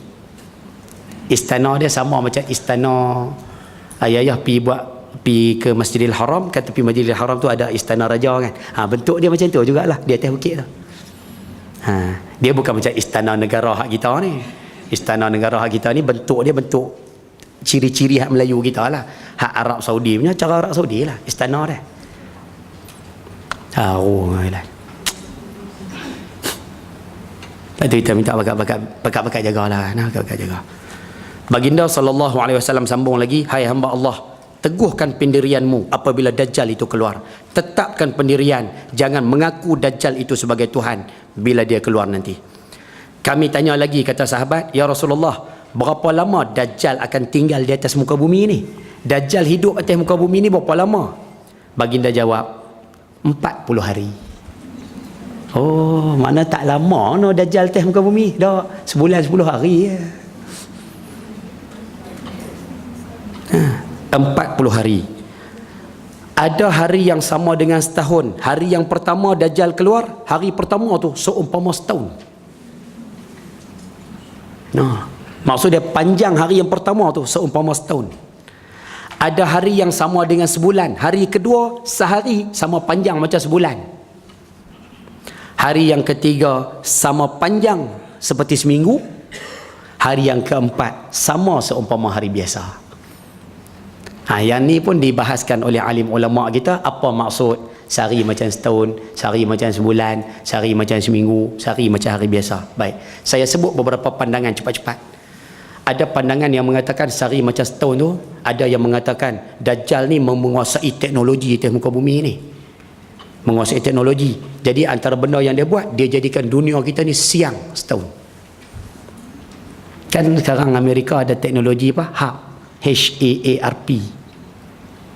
Teknologi yang boleh mengubah cuaca. Tengok Syekh Google ada. Syekh Google itu saya kata tadi memang alim semua. Tanya apa pun dia boleh jawab. Amerika sekarang ada teknologi HAARP. Boleh buka, boleh baca, boleh tengok.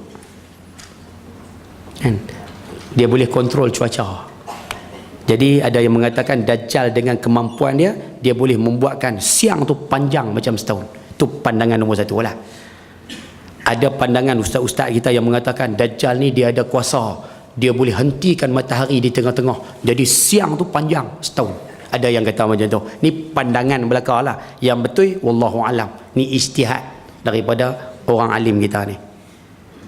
Ada yang mengatakan sehari macam setahun ni, dia kata tak, sehari macam setahun ni macam hari-hari biasa lah.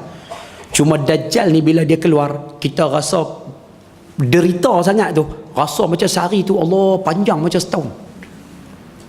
Contoh macam ni lah, nak lagi mudah faham poin nombor 3 ni. Ayah-ayah pernah tak mengaji dengan seorang ustaz? Ustaz tu bila dia mengajak macam ni, kita duduk-duduk tu, dia mengajak Assalamualaikum warahmatullahi wabarakatuh, Bismillahirrahmanirrahim, Alhamdulillahirabbil. Kita dengar dia baca Bismillahirrahmanirrahim, muqaddimah tu saja kita kata Allah lamanya. Lepas tu bila dia mula bercakap, dia mulakan percakapan dia lah. Dia baru bercakap 5 minit ni, tapi kita duduk tengok jam dah. Macam sejam lah ni. Bila nak habis ni? Pasal apa? Sebab rasa lama. Padahal baru 5 minit, tapi rasa lama. Sebab apa? Derita. Kan? Dia mengajak tu, kita derita. Betul tak? Kan? Ulama sebut, ada yang mengatakan bahawa Dajjal ni bila dia keluar, dia bawa kepada kita penderitaan. Kita sampai satu tahap rasa satu hari punya penderitaan sama macam setahun lamanya. Itu maksud satu hari seumpama setahun. Dan ada yang mengatakan sehari macam setahun ni, hak ni Dr. Zakir Naik, minta maaf Dr. Zakir Naik pula, apa nama yang banyak ulas tentang kiamat siapa? Syekh Imran Hussein. Syekh Imran Hussein menterjemahkan sehari macam setahun ni, dia kata macam ni, sehari macam setahun Dajjal memerintah sebuah negara atas muka bumi ini dalam tempoh masa yang lama. Sehari macam sebulan, kerajaan Dajjal ni akan pindah kepada negara yang nombor 2, tapi pemerintahan yang kedua ni kurang sikit. Kemudian Dajjal akan berpindah kepada kerajaan yang ketiga, dia akan memerintah dunia selama seminggu. Kemudian pemerintahan Dajjal ni akan berada di semua negara atas muka bumi ini. Itu maksud sehari macam setahun, sehari macam sebulan, sehari macam seminggu, dan hari lain macam hari-hari biasa. Dan dia terjemah macam ni, dia kata sehari macam setahun, Dajjal dah perintah dah dunia sewaktu Dajjal memerintah Britain. Sebab itu negara Britain dulu menjadi negara penguasa dunia. Habis semua negara atas muka bumi ni dia jajah, termasuk Malaysia. Itu syarikat India Timur, British apa semua tu. Kemudian sehari macam sebulan, Britain jatuh sebagai kuasa dunia. Naik pula negara yang kedua, Amerika. Itu yang dikatakan sehari macam sebulan. Amerika negara polis dunia. Dan hari ni kita tengok Amerika kau jatuh, duit Amerika jatuh apa semua ni. Lepas ni akan naik pula negara yang ketiga jadi penguasa dunia. Apa dia? Israel. Dan bila Israel menguasai dunia, semua negara-negara atas muka bumi ni akan ikut pada Israel pula. Itu terjemahan Syekh Imran Hussein. Mana satu betul? Wallahu alam. Nanti keluar Dajjal, kita tengoklah siapa betul. Nak cerita tak reti, itu pandangan lah. Baik, sambung. Sahabat tanya lagi, ya Rasulullah, hari yang sama macam setahun, cukupkah kami semayang satu hari 5 kali? Hari yang satu hari sama panjang macam setahun, macam mana nak sembahyang fardu 5 waktu? Baik. Rasulullah jawab, kamu perkirakan sahaja ukurannya. Ayat ni macam ni, nak bagi senang faham. Kalau ayah ibu sekalian tanya saya pegang dengan pandangan yang pertama tadi, sehari panjang macam setahun tu. Apa sebab? Sebab soalan sahabat tanya ni, kalau sehari panjang macam setahun, macam mana kami nak sembahyang fardu 5 waktu? Baginda jawab kepada para sahabat, kirakan ukuran dia. Maksud dia macam ni, bila mari waktu pagi sembahyang subuh. Subuh pukul 6. Pukul 6 subuh. 7, 8, 9, 10, 11, 12, 1, 2. Pukul 2 ni kira zuhur. 8 jam selepas subuh sembahyang zuhur. Habis pukul 2 sembahyang zuhur, 3, 4, 5. Pukul 5 ni dah masuk asar. 3 jam selepas zuhur sembahyang asar. 6, 7, 8. 3 jam selepas asar sembahyang maghrib. 2 jam ataupun sejam selepas maghrib sembahyang isyak. Walaupun hari masih siang. Ulang. Tak, apa ikut jam tu lah. Maksud dia subuh, lepas subuh pukul 6, 7, 8, 9, 10, 11, 12, 1, 2. Pukul 2 tu zuhur dah masuk dah. Jadi sembahyang zuhur. Kemudian 3 jam selepas zuhur sembahyang asar. 3 jam selepas asar sembahyang maghrib. Sejam selepas maghrib sembahyang isyak. Itu satu pandangan. Itu pun pandangan juga. Boleh dapat zakat tu noh? InsyaAllah nah, kita nak minta pakat-pakat jaga belakang. Ada yang mengatakan, tu yang saya kata tadi, ni pandangan. Kalau pandangan kata sehari sama panjang macam setahun, macam tu cara ukuran sembahyang dia. Kalau sehari macam setahun itu maksud dia huru hara yang berlaku Ustaz, teruk sangat Ustaz, sampai masjid tak ada orang azan dan sebagainya. Macam mana cara nak sembahyang? Hak jenis ni kita agak-agak lepas sembahyang subuh 8 jam kemudian sembahyang zuhur, sebab masjid dah dirobohkan, azan dah tak didengari dan sebagainya. Cara sembahyang kita macam tu pula. Tu kata dia kena tengok dengan suasana Dajjal keluar nanti. Faham ke saya duk cerita kan? Tajuk ni dia heavy sikit, tapi tak apalah, buat macam mana nah, heavy sikit lah tajuk Dajjal ni. Selalu saya mengajar tajuk Dajjal ni 3 siri. Pasal kita bercara satu. Hari ni nak lungguk semua sekali, memang berat lah. Ibu-ibu balik sekali, saya rasa semua pakat letih sekali, pakat lena sekali, saya pun lena sekali juga, insyaAllah. Tajuk ni dia heavy, dia berat, pasal banyak maklumat kita nak kena bagi. Tapi tak apalah, ambil dulu, nanti balik sekali proses balik maklumat tu. Baik, kami tanya lagi, ya Rasulullah, berapa cepat Dajjal hidup bergerak atas muka bumi? Baginda jawab, seperti hujan yang dihalau angin. Dajjal bergerak ni macam mana? Baginda jawab, cukup laju. Yang ni yang ayah-ayah boleh tengok, ada satu hadis sebut, Nabi kata Dajjal ni dia bergerak dengan kaldai telinga panjang. Kaldai telinga panjang. Ulama dulu tak faham kaldai telinga panjang tu apa. Ulama sekarang terjemah kaldai telinga panjang ni maksud dia jet pejuang. Jadi kalau dengan jet pejuang Dajjal boleh bergerak ke mana sahaja. Ni pandangan juga, ijtihad pada alim ulama. Kaldai telinga panjang ni maksud dia jet pejuang. Saya bila mengaji hari tu, ustaz tu kata, dia kata antara pandangan yang kita boleh pakai hari ni, kaldai telinga panjang tu jet pejuang. Saya dengar perkataan jet pejuang, saya cukup takut Ustaz. Apa sebab? Sebab bila dengan jet pejuang, Dajjal ni boleh pergi merata tempat atas dunia ni. Betul? Satu. Yang kedua, ayah ingat tak hari tu MH370 hilang tu? Dunia pakat cari mana kapal terbang kita ni. Pakat cari naik ke, mula-mula arah nak pergi ke apa? Ke China, patah balik Pulau Langkawi, naik Teluk Andaman, last kali hilang di Lautan Hindi. Betul? Waktu duk cari di Lautan Hindi tu, akhirnya muncul satu pulau yang tiba-tiba goh nama dia dalam dunia ni. Pulau tu nama apa? Diego Garcia. Pulau tu milik siapa? Milik USA. Cuba balik nanti, cuba cari balik maklumat tu, cuba perhati tengok atas pulau tu ada apa. Jawapan paling mudah, selain daripada ada beberapa alat ketenteraan, yang paling utama sekali ada landasan kapal terbang tentera. Apa tujuan landasan kapal terbang tentera dibina di atas pulau yang tak ada apa tu?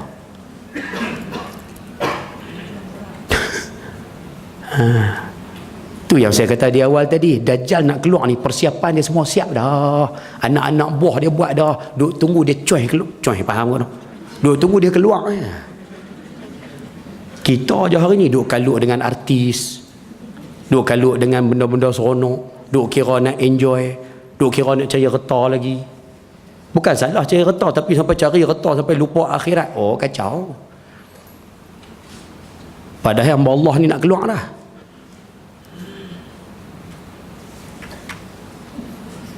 Tunggu lah.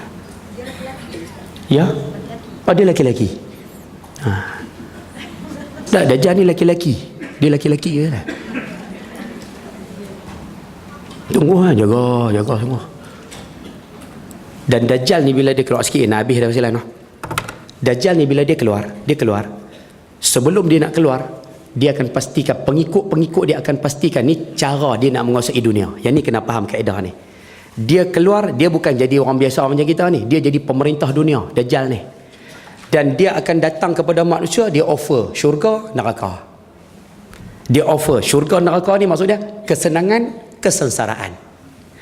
Kamu mengaku aku Tuhan, kamu anggap aku sebagai Tuhan, kamu mengaku aku ni pemberi kebahagiaan, aku bagi syurga pada kamu, aku bagi kesenangan pada kamu. Tapi kalau kamu lawan aku, kamu bangkang aku, kamu tak mengaku aku sebagai Tuhan, hidup kamu sengsara. Itu perangai Dajjal. Jadi masyarakat ketika itu berada dalam kesengsaraan. Pengikut Dajjal sekarang ni, dia akan pastikan penduduk dunia sekarang semua dalam keadaan sengsara dulu. Dia kena buat macam tu dulu. Baru Dajjal keluar nanti, orang pakai ikut. Dan sekarang ni anak-anak buah dia dalam proses nak bagi penduduk dunia sengsara. Dan di antara benda yang cepat membuatkan orang sengsara, isu kita sebut makanan. Sebab itu nanti kita akan tengok Dajjal, pengikut Dajjal, dia akan bagi apa penduduk dunia ni susah mendapat makan. Yang tu dulu. Dia akan bagi masyarakat dunia ni susah dengan isu makanan. Sebab itu kalau Yayah tanya saya, tu kata kalau saya sebut takut jadi kontroversi. Kan? Tapi setakat ni kita buat kajian sikit-sikit ni sekalian. Saya sebut, tapi jangan ambil, jangan simpan dalam hati nah. Saya sebut pakat-pakat fikir aja dulu. Sebab tu kalau orang tanya saya tentang isu perjanjian yang dibuat baru-baru ni, TPPA tu, saya rasa perjanjian tu satu cara Dajjal nak menguasai ekonomi negara kita. Bukan setakat kuasai ekonomi. Betul lah, kebaikan tu ada, memang ada. Tapi keburukan dia pun ada. Takut-takut yang keburukan tu akan menyebabkan kita makin susah lepas ni. Hak jadi kontraktor kecil-kecil, lepas ni gulung tikar. Yang mana meniaga kecil-kecilan, lepas ni gulung tikar. Yang mana bisnes kecil-kecilan, lepas ni gulung tikar. Nak bersaing dengan syarikat-syarikat besar, kita tak mampu. Kita nak bersaing dengan Cina tak lepas. Tak betul? Kita nak lawan dengan Selangor okey lah, kami Pulau Pinang nak lawan dengan Cina tak lepas. Dia orang buat rumah sekarang 300,000. Orang Melayu nak beli, tak beli dah. Akhirnya semua pakat pindah, duduk di Kulim, duduk di Padang Serai, duduk di kawasan-kawasan sebelah seberang perai ni. Akhirnya di belah pulau tak ada. Nampak tak? Nak bersaing dengan orang bukan Islam pun tak lepas. Ni syarikat-syarikat besar lagi teruk kita. Saya bukan nak bicara tentang isu apa-apa, tapi kita nak sebut kaitan dengan Dajjal lah. Jadi bila masyarakat jadi susah, Allahu Akbar, susah, sampai makan susah, dah projek tak dapat susah, keluarga nak kena sara, yang ni barang mahal, yang ni nak kena beli, yang ni nak, akhirnya masyarakat jadi tertekan. Sampai satu tahap makanan pun tertekan ketika tu. Sebab itu Nabi sebut akhir zaman kamu akan tengok orang yang bangkang Dajjal, dia akan lapar. Siapa lawan Dajjal, lapar. Sampai Nabi sebut pada sahabat, Nabi kata kamu akan tengok orang Islam yang lapar ni, dia akan berzikir apa la ilaha illallah, dia akan berzikir subhanallah, dia akan beristighfar astaghfirullahalazim, dia akan bertahmid, dia akan sebutlah zikir tu. Sahabat tanya, ya Rasulullah, adakah zikir yang mereka baca tu mengenyangkan orang Islam? Adakah mereka duk zikir tu perut mereka jadi kenyang? Nabi kata dah. Zikir mereka itu yang mereka baca tu akan membuatkan hati mereka sabar menghadapi ujian lapar tu. Sebab itu ayah-ayah ibu-ibu kalau boleh mulai hari ni praktis puasa.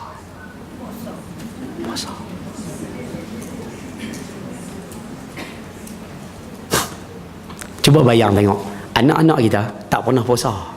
Anak-anak kita nak makan apa sentiasa boleh dapat apa semua. Cuba bayang bila Dajjal datang, dia stop makanan, dia susahkan kita tentang isu makanan.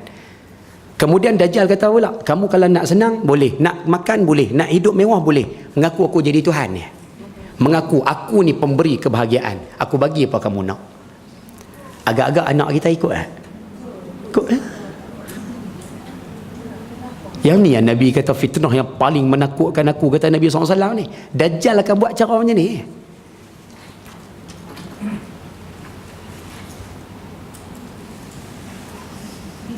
Faham ke saya duk cerita?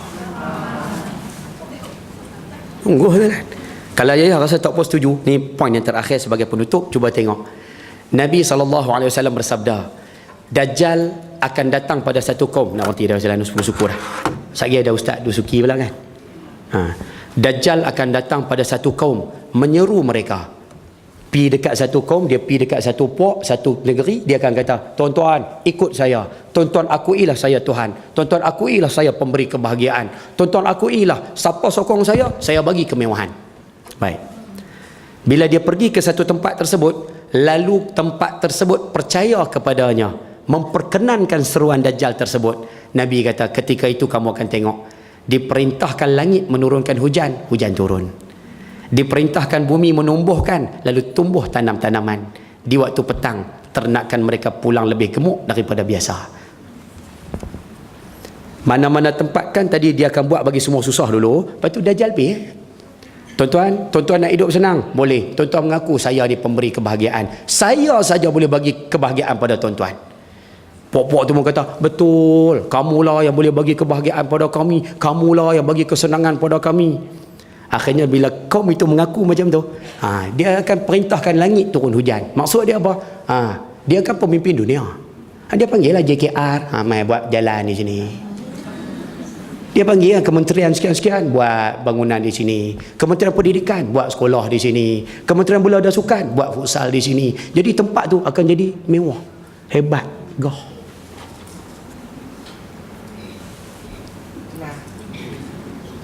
Senang? Senang. Syarat dia satu ya, mengaku dia pemberi kebahagiaan.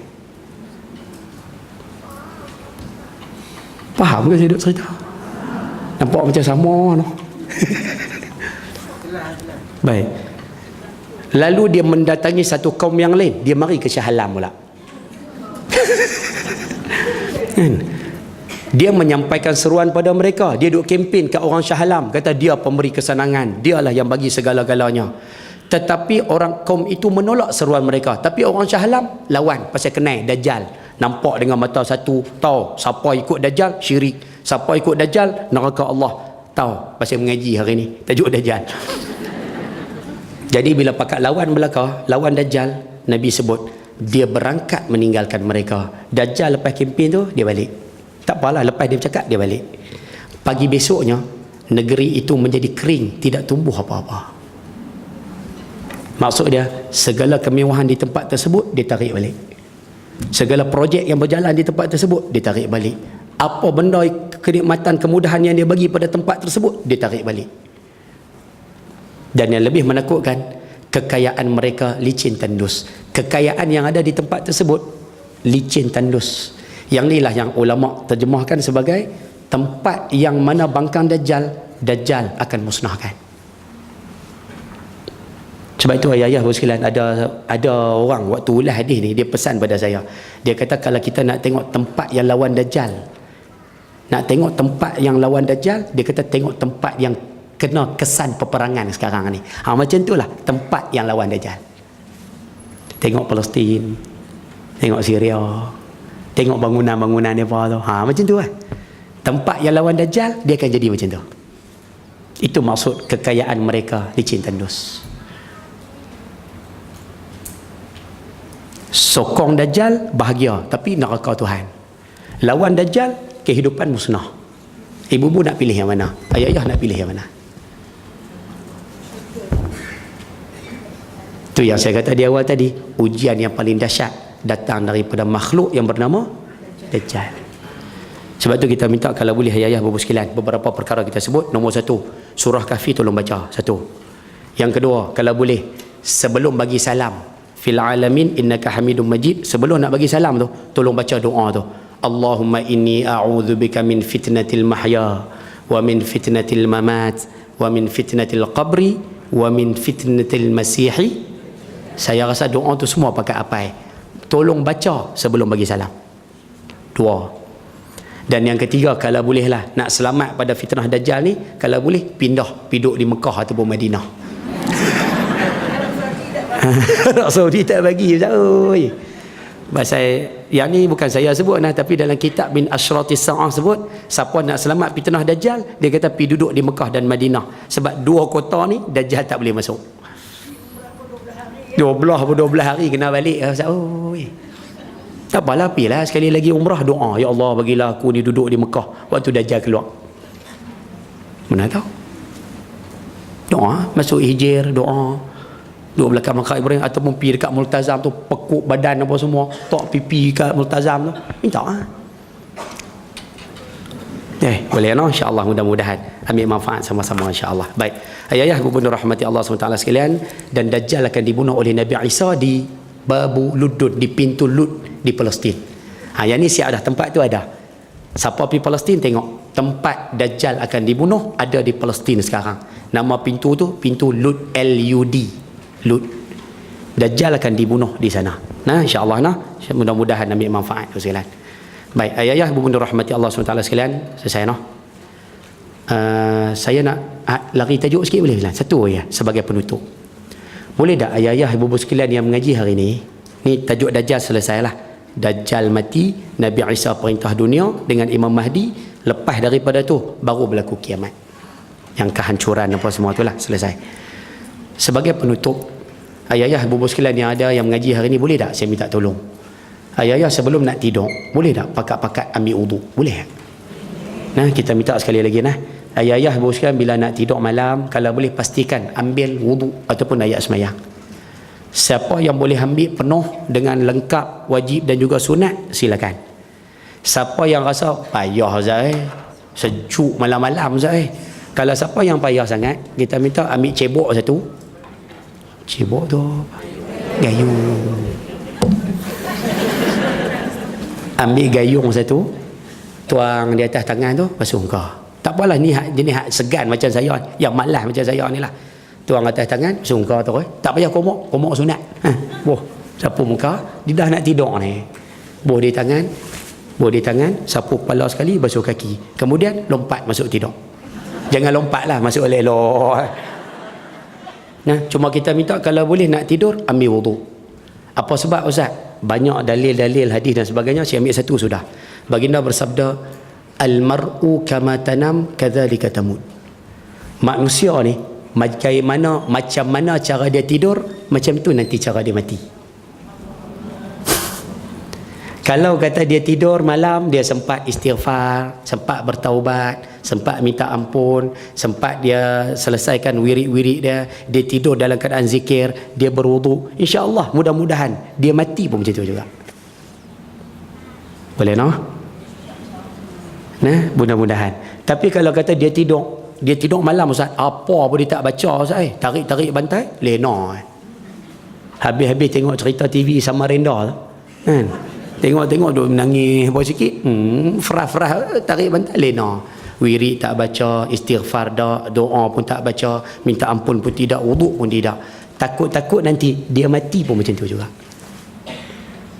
Boleh kan no? Insya-Allah nak pakai ambil wuduk. Ustaz, satu soalan boleh Ustaz? Satu soalan. Apa dia? Kami ambil wuduk dah, okey? Saya tanya no. Lepas tu saya jawab. Tak apalah. Saya ambil wuduk dah Ustaz okey? Kemudian lepas ambil wuduk, saya naik atas katil nak tidur. Suami dia pegang pula dah Ustaz. Oi. Kan? Dia sentuh ke, dia cubit ke, ataupun kami orang lelaki-lelaki naik atas katil, isteri dia tampak pula Ustaz. Oi. Jadi wuduk kami tu batal lah. Jadi kami nak kena turun balik pergi ke bilik air ambil wuduk sekali lagi ke Ustaz? Nak ambil sekali lagi? Jawabnya tak payah. Ayah-ayah ibu-ibu bila dah duduk atas katil, isteri dia cubit ke, dia tampak ke, ataupun dia tendang kita bagi jatuh katil ke apa ke, kan? Kira wuduk tak batal lah, kira halal lah, kira tak batal lah. Boleh no? Tak payah ambil uduk lain, tak payah. Betul Ustaz? Betul. Tak payah ambil uduk dah. Kira halal lah. Tidur terus lah. Kalau lah ayah naik atas katil, isteri sentuh, turun pergi ambil uduk. Sagi naik balik, isteri dakak, turun. Oh, kalau dia ulang ambil uduk tu, pukul 3 tak lena ya salah. Boleh kono yang tu pun kena bagi tahu juga tu. Boleh faham betul no? Insya-Allah nah, mudah-mudahan jadikan dia amalan dalam kehidupan kita insya-Allah. Jadi saya ucapkan jutaan terima kasih banyak-banyak atas jemputan ke Masjid Negeri Shah Alam. Terima kasih atas jemputan. Masjid yang paling menggerunkan saya, masjid ni lah. Kan? Sebab orang-orang di sini, orang-orang di Shah Alam, kami duduk di Pulau Pinang, kami cukup menghormati orang-orang di Shah Alam ni. Sebab pengajian yang cukup banyak, sambutan majlis ilmu yang cukup hebat. Jadi saya cukup berbangga hari ini dapat bersama dengan orang-orang yang cukup baik ni. Nah, terima kasih banyak-banyak atas jemputan. Yang kedua, saya ucapkan jutaan kemaafan sebab penyampaian kurang memuaskan, minta maaf banyak-banyak.